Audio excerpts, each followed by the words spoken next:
여러분 안녕하세요. 귀로 듣는 간호조무사 1등 선배가 운영하는 공부 채널 귀간조입니다. 이번 영상은 귀로 듣는 간호조무사 귀간조 작정하고 추렸다 인구와 출산 영상입니다. 인구와 출산은 공중보건학 20문제 중에서 한 문제 정도 출제되고 있어요.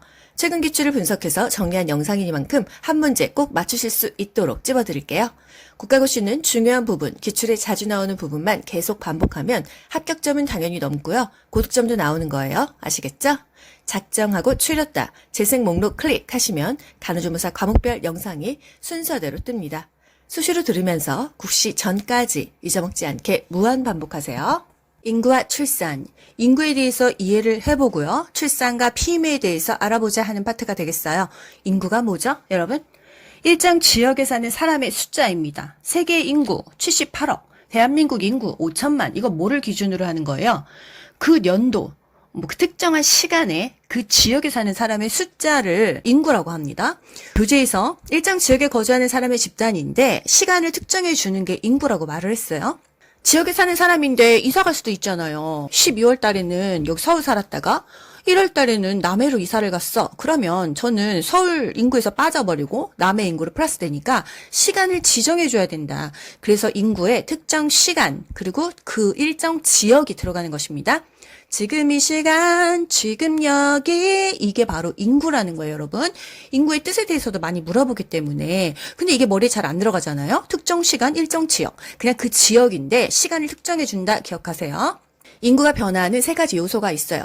출생했어, 사망했어. 출생했으면 인구가 늘어날 거고 사망하면 인구가 빠지죠. 이동했어. 제가 서울 살다가 남해로 이사 갔어. 서울 인구가 빠지고 남해로 플러스가 되기 때문에 출생, 사망, 이동이 인구 변화의 세 가지 요소라는 거예요.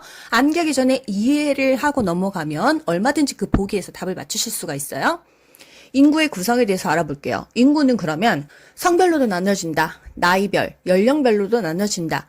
그리고 성별과 연령별 이 두 가지를 그래프로 나타낸 인구 피라미드가 나타난다는 거죠. 여기서 국가고시가 거의 다 나옵니다. 뭐가 나와요? 공식하고 인구 피라미드. 이거 별형이냐 표주박형이냐 이걸 맨날 물어봐요. 여러분 요것만 잘 하셔도 그냥 한 문제는 거뜬하게 맞추실 수가 있습니다. 성별 인구 구성. 성비라는 게 있어요. 느낌이 딱 오죠? 아, 성비, 남자 대 여자 이런 느낌이에요. 아, 그런데 항상 기준이 여자라고 합니다. 여자 100명에 대한 남자 인구의 비.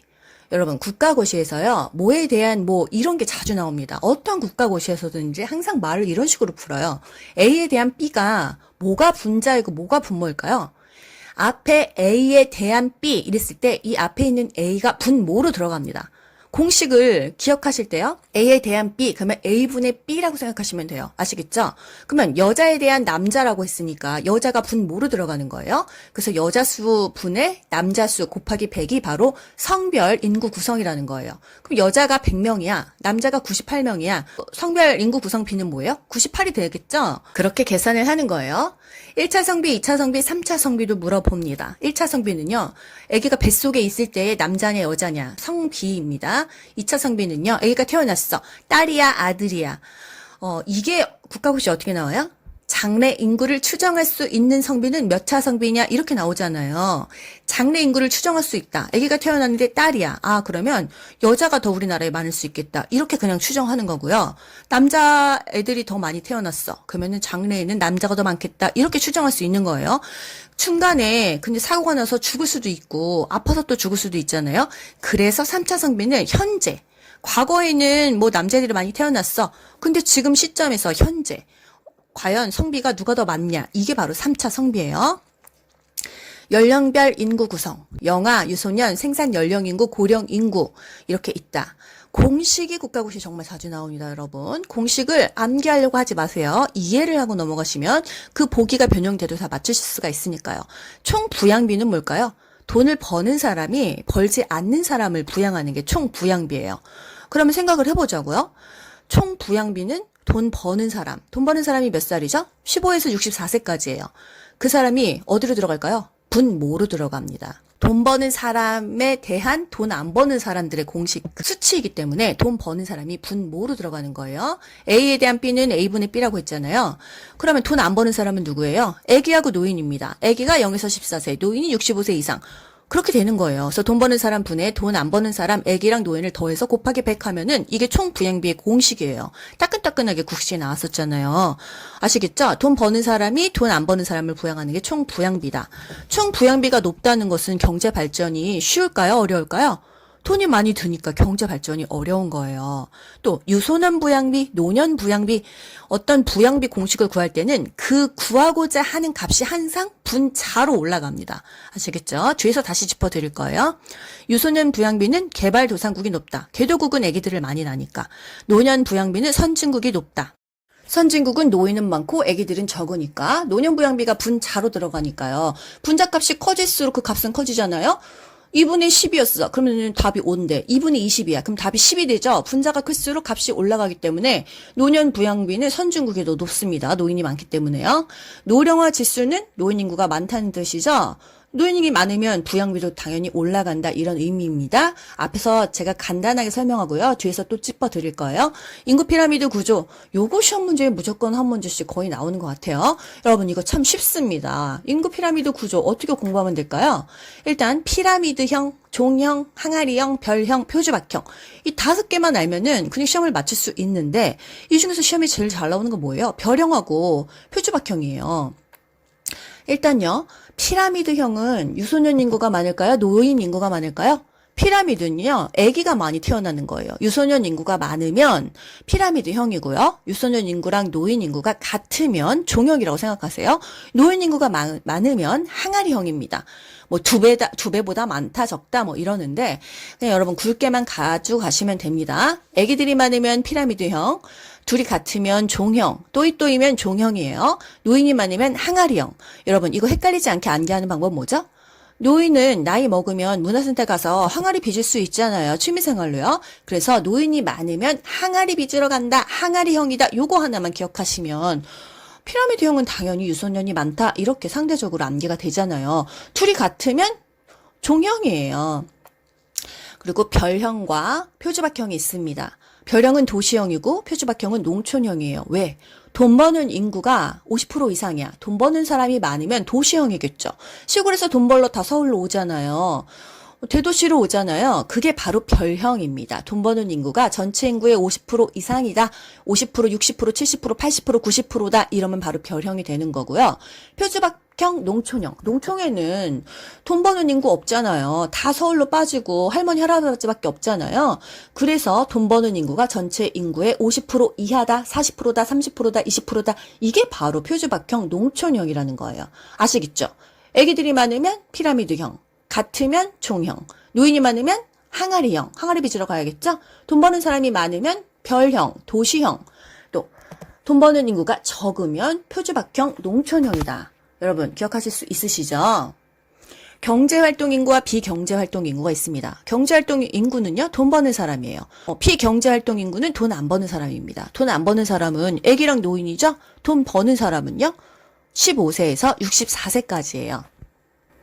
인구 피라미드 문제 다 맞추실 수 있겠죠, 여러분? 인구 통계, 인구 동태와 인구 정태를 구별하실 줄 아셔야 됩니다. 인구 동태는요, 움직일 동이에요. 일정 기간 동안 움직인 인구의 변동 상황에 대해서 알아보는 게 인구 동태입니다. 1년 동안 출생, 사망, 결혼, 이혼 이런 것에 대한 인구 변동 상황을 인구 동태라고 합니다. 태어나고 죽고 결혼하고 이혼했어. 이게 바로 인구 동태예요. 일정 기간 동안이에요. 1년 동안 2022년 1년 동안의 인구 동태는 출생률, 사망률, 결혼율, 이혼율 이런 걸 다 알아보는 거예요. 정태는요. 어떤 시점입니다. 어떤 상태예요. 상태. 예를 들어서 남자냐 여자냐 이런 상태. 나이가 어리냐 노인이냐 이런 연령별 상태. 또 직업별. 간호조무사냐 의사냐 이런 것에 대한 인구를 알아보는 게 제가 목이 쉬었어요. 인구 정태라는 거 아시겠죠? 1년 동안 알아보는 게 동태이다.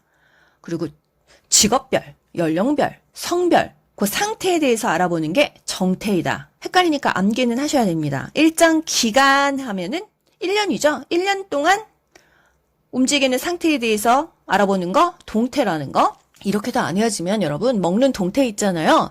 그거 일정 기간 지나면 상하잖아요. 동태는 기간이다. 이렇게 기억하세요. 정태는 그 상태예요. 상태. 남자냐 여자냐 나이가 어리냐 많냐 직업이 뭐냐 이게 바로 정태라는 거예요.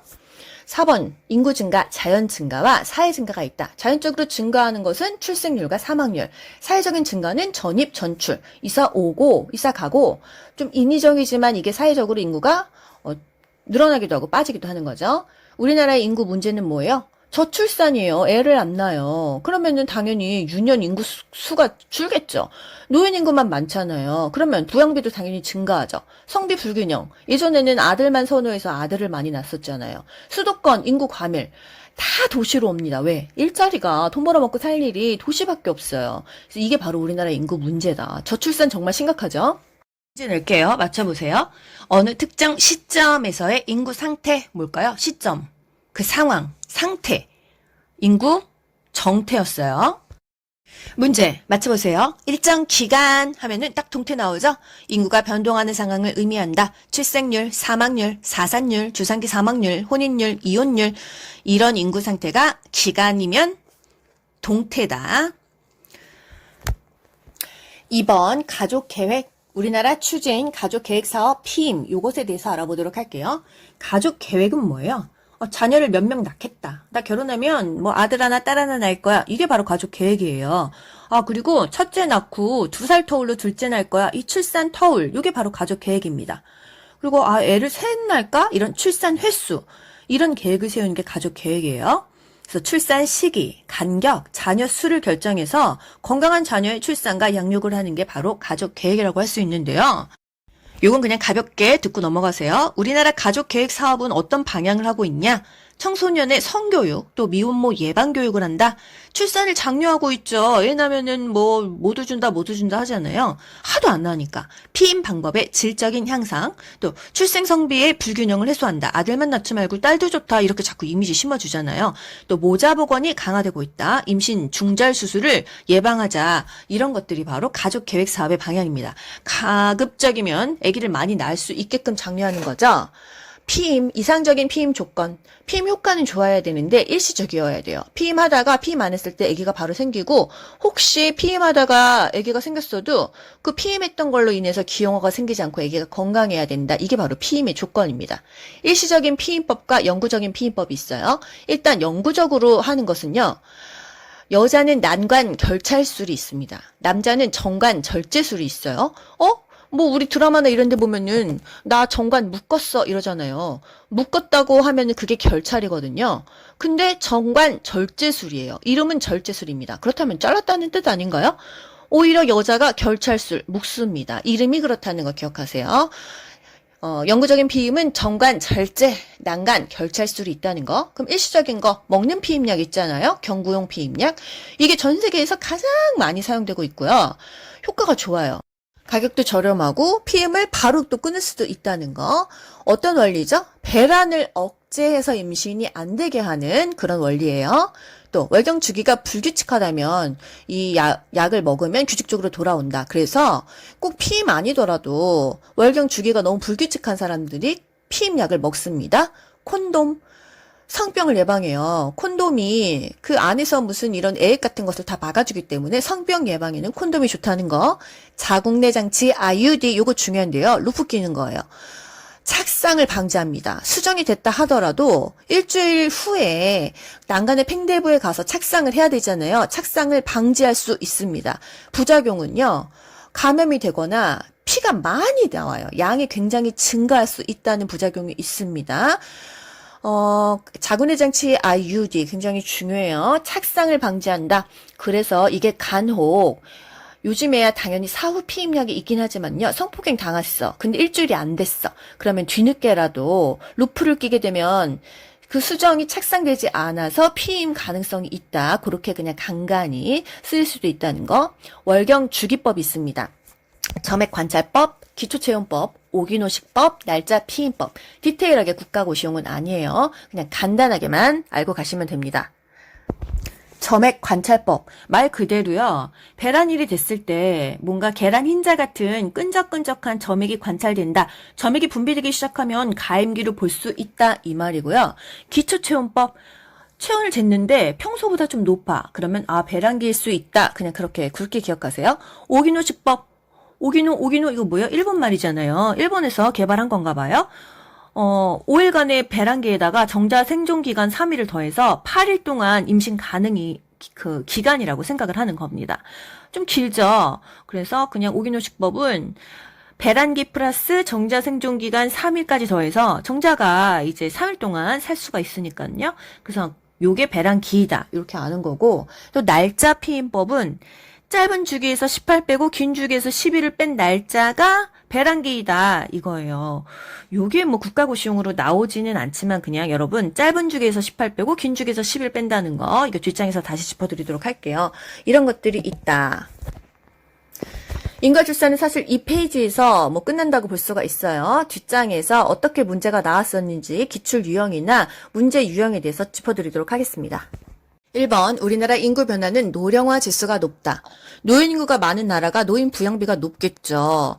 노인 부양비가 증가한다. 노인이 많으면 노인 부양비가 증가한다. 노년 부양비 공식 뭐죠? 돈 버는 사람분의 노인 인구예요. 제가 그랬죠? 항상 뭐를 구하고자 하는 게 분자로 올라간다고 했어요.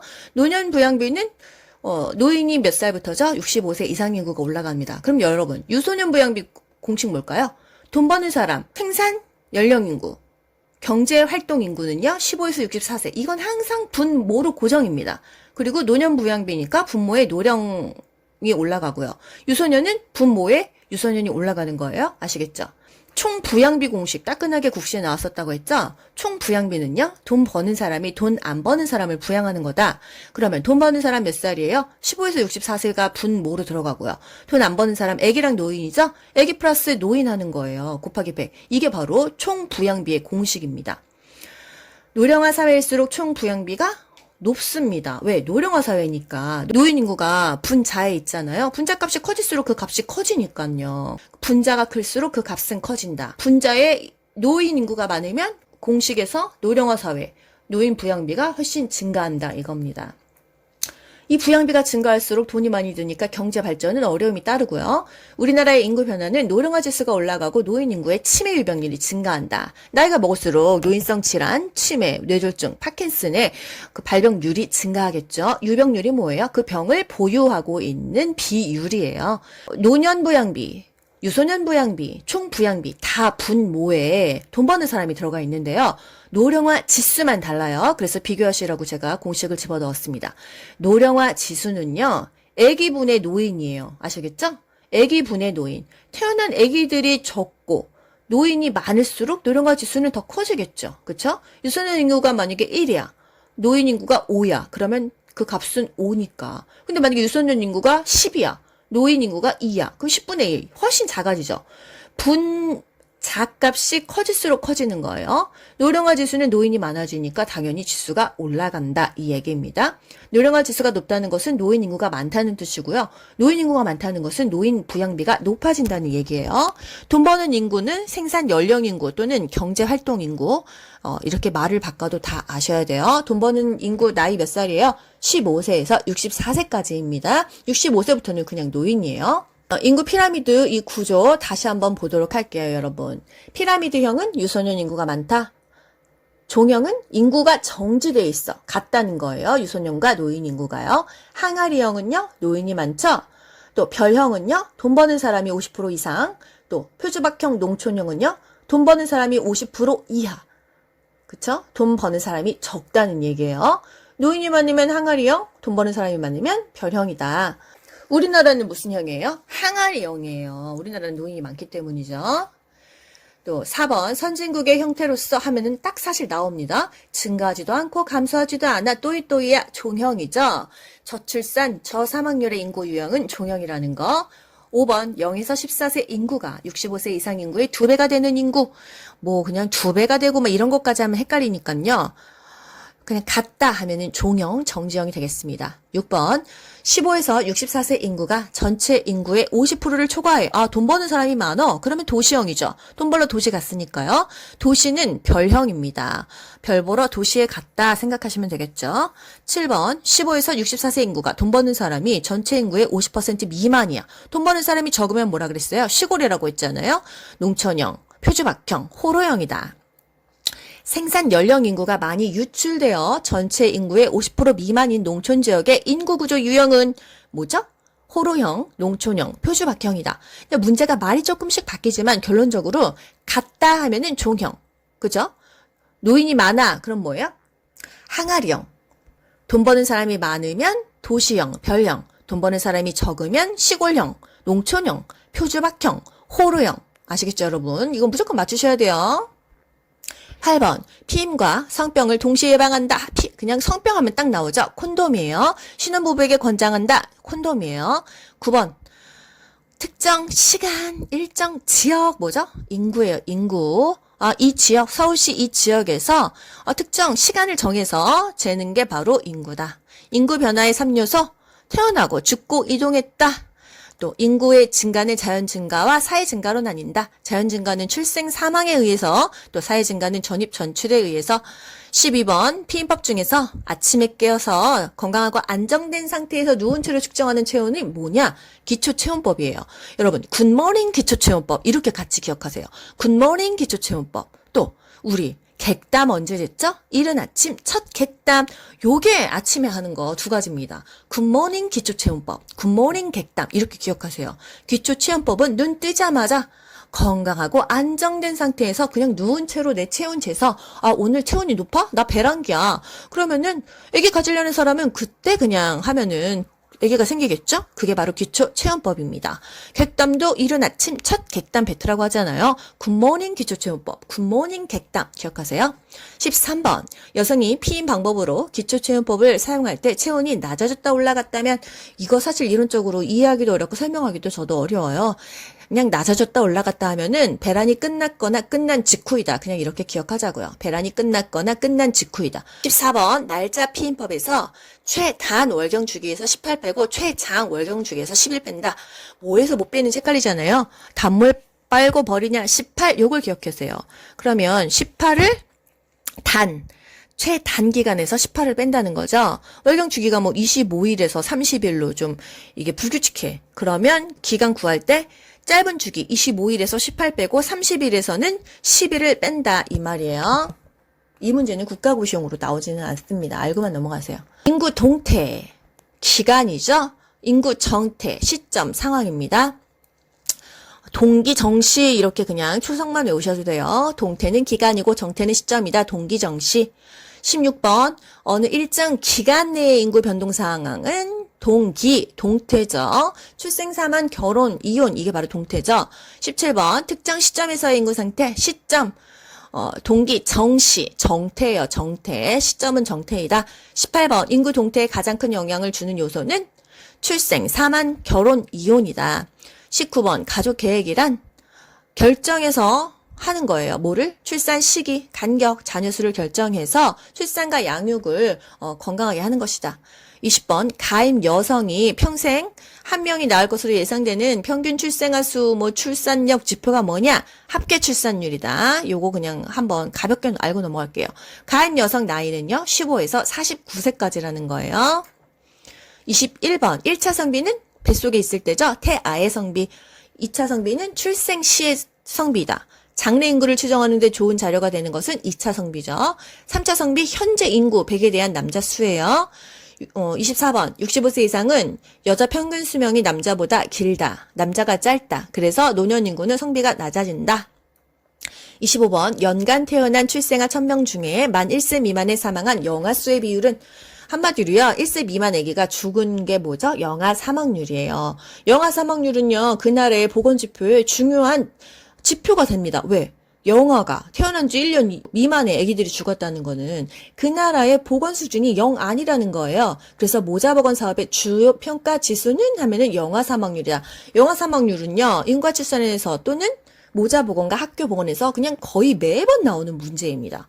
이게 바로 그 나라의 모자보건 또는 뭐 보건 지표에 평가가 된다 이 말입니다.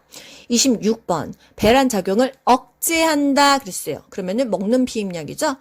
착상을 방지한다 그러면은요. 자궁내 장치 IUD 했어요. IUD. 피임법 중에서 가장 효과 좋은 것은 먹는 피임법이다. 먹는 거를 우리 교과서에서는 경구 피임약이라고 합니다. 여러분 또 양리 과목에서요. 그 약이 빨리 흡수되는 순서 뭐였죠? 정근, 피경, 암기하라고 했잖아요. 정맥 주사가 가장 빨리 흡수되고요.